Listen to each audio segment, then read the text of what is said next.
Have you ever wondered why some people seem to have everything instantly, while others wait endlessly?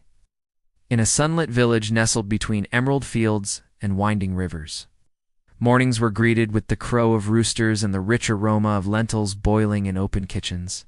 The air was alive with the chatter of villagers, the rustle of leaves, and the soft gurgle of streams winding through the fields. Here lived Raman, a boy with restless feet and a mind that never paused. Raman rushed through breakfast, barely tasting his food. He would interrupt teachers in the middle of lessons and tap his feet impatiently whenever his mother asked him to wait. "Why is everything so slow?" grumbled one morning, slamming his empty plate on the table. His mother looked at him with a gentle smile. "Raman, the world grows at its own pace." "You cannot rush time," she said softly. But Raman paid no heed. He wanted everything immediately: his rice to cook faster, his dog to walk without limping, the young guava tree in their backyard to bear fruit even though it was barely taller than him. One scorching afternoon, when his impatience had reached its peak, Raman stormed into the nearby forest, muttering, "This village is too slow for me." He wandered deeper than ever before, until sunlight barely filtered through the thick canopy of trees. The forest floor was a mosaic of shadows and golden light, with the occasional flutter of a bird or scurry of a small animal. Eventually, he stumbled upon a quiet clearing where an old man sat calmly digging into the earth with his bare hands. Curious despite himself, Raman approached. "What are you doing?" he asked, squinting at the small pile of soil. "Planting time," the man replied, holding out a small gray seed that shimmered faintly in the sunlight. "Take it, but no, it will grow only if you stop rushing." Raman hesitated, unsure if it was a joke, but eventually slipped the seed into his pocket.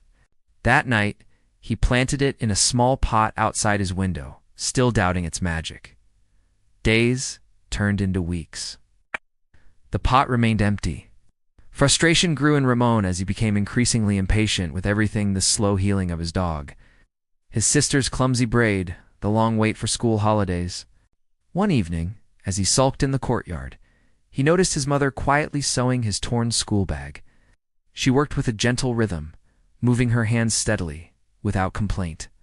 Raman sat beside her, silently observing the grace in her patience. Something inside him began to stir. The next day, his little sister spilled rice on the floor. Normally, Raman would have scolded her. Instead, he knelt down and helped her pick up each grain, their laughter mingling in the sunlit kitchen. That week, Raman's teacher asked him to help a younger boy with reading. Normally, he would have rushed off, but something had shifted. He spent each afternoon under the banyan tree, patiently helping the boy sound out each word. With every session, Raman's feet stopped tapping, and his mind began to slow, learning to savor the present moment. The days grew quieter, and the rhythm of life around him became more noticeable, the wind rustling through the guava tree's leaves, the soft murmur of the river, the patient hum of bees collecting nectar. Slowly, Raman began to understand that some things could not be rushed. Weeks passed, and Raman's world had subtly begun to change. He noticed details he had never paid attention to before: the sunlight weaving golden patterns on the courtyard, the gentle sway of the guava tree, and the rhythm of his mother's hands as she worked quietly.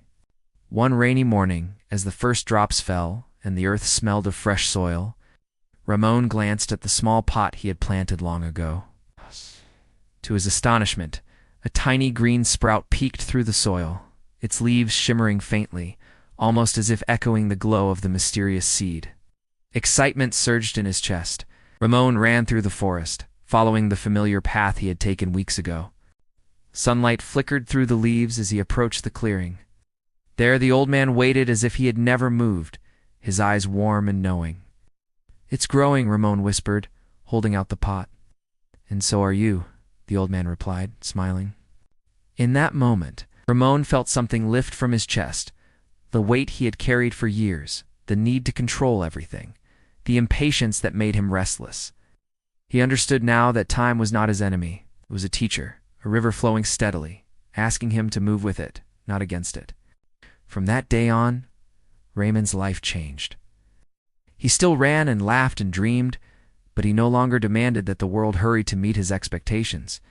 He learned to sit quietly by the guava tree, feeling the gentle wind on his face. He comforted his sister when she cried, spoke softly to his dog, and helped the villagers without hurry or frustration. Days turned into weeks, weeks into months, and the guava tree grew taller and stronger. Finally, one golden afternoon, the first fruit ripened. Ramon plucked it gently with both hands and smiled, not because it had come quickly, but because it had come when it was ready. He realized that planting time wasn't about magic, nor about instant results. It was about patience, love, and the beauty of letting life unfold in its own rhythm. Ramon returned to the clearing one last time, and the old man was gone, leaving only a whisper in the wind. Patience grows in those who wait. From that day onward, Ramon carried the lesson in his heart. Life's moments no longer rushed him. He moved with them, feeling the joy of small victories and the quiet thrill of watching things grow. If you enjoyed Ramon's journey, don't forget to like and subscribe for more heartwarming stories about patience, growth, and the little lessons life gives us.